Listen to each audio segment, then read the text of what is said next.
Tidak menyangka roda hub bulldozer yang patah masih bisa diperbaiki. Pakistan memang benar-benar negara yang memperbaiki segala sesuatu dengan mesin bubut. Seperti situasi roda hub yang patah di depan kita ini, mengelas langsung dari bagian bawah sama sekali tidak memenuhi syarat. Dalam kondisi di mana harus menahan torsi besar dari bulldozer, tukang berpikir untuk menggunakan pipa baja yang lebih tebal untuk menyambung, sehingga masalah tekanan di bagian dalam bisa teratasi.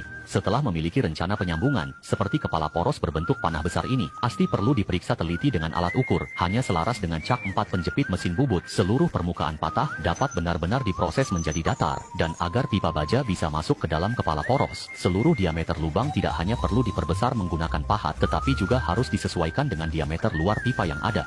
Buat ruang untuk pipa baja, jaga diameter lubang poros. Lir penting untuk kekuatan. Pipa harus presisi, hilangkan karat, cegah celah, namun hanya mengandalkan permukaan kontak pas sama sekali tidak cukup agar bagian dalam juga mencapai kekuatan pengelasan. Dinding dalam diperbesar harus diproses dengan ulir dalam. Meskipun pengelasan terakhir hanya bisa dilakukan di bagian sambungan, ulir terpasang dapat secara signifikan meningkatkan kekuatan. Inilah keunggulan dari penyambungan ulir. Namun, mengingat pipa baja harus memenuhi standar sangat presisi, tukang juga perlu mempertimbangkan diameter dalam kepala poros yang ada. Melakukan penghalusan yang teliti pada pipa baja, kita harus menghilangkan lapisan karat yang sudah ada, sekaligus mencegah pemotongan berlebihan yang bisa menyebabkan celah. Saat ini, kita bisa menggabungkan ulir yang telah diproses sebelumnya untuk menciptakan ulir baru di permukaan pipa baja.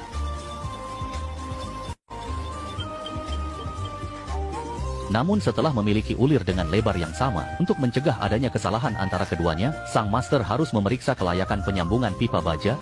Hanya jika pipa baja dan kepala poros dapat terkunci seluruhnya. Ini membuktikan bahwa sambungan pipa baja tersebut memenuhi syarat. Selanjutnya, pipa baja yang sudah dipesan harus ditarik kembali untuk memastikan ujung roda gigi yang putus dapat disambung dengan benang. Dan setelah 2 putaran sebelumnya, ulir dengan langkah yang sama sekali tidak ada kesulitan dan seluruh proses berjalan sangat lancar.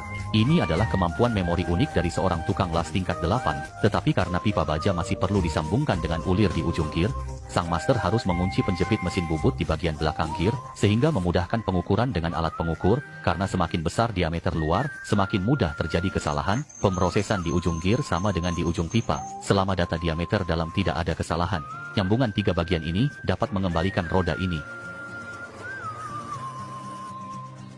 Setelah pemrosesan tanpa tekanan dari sang master, ujung poros kini dapat diputar dan disambungkan. Meskipun seluruh perbaikan kali ini bergantung pada ulir, ini adalah satu-satunya cara yang mempertimbangkan kekuatan dan panjang asli. Selanjutnya, dilakukan penyesuaian berulang kali menggunakan kunci pipa, sampai panjang kepala poros dapat dikembalikan ke pengaturan pabrik dengan celah yang tetap untuk mengimbangi ketebalan pemotongan. Maka ketiga bagian dapat dilas dan diamankan menggunakan batang las. Teknik pengelasan ini dapat mencegah ulir menjadi kendur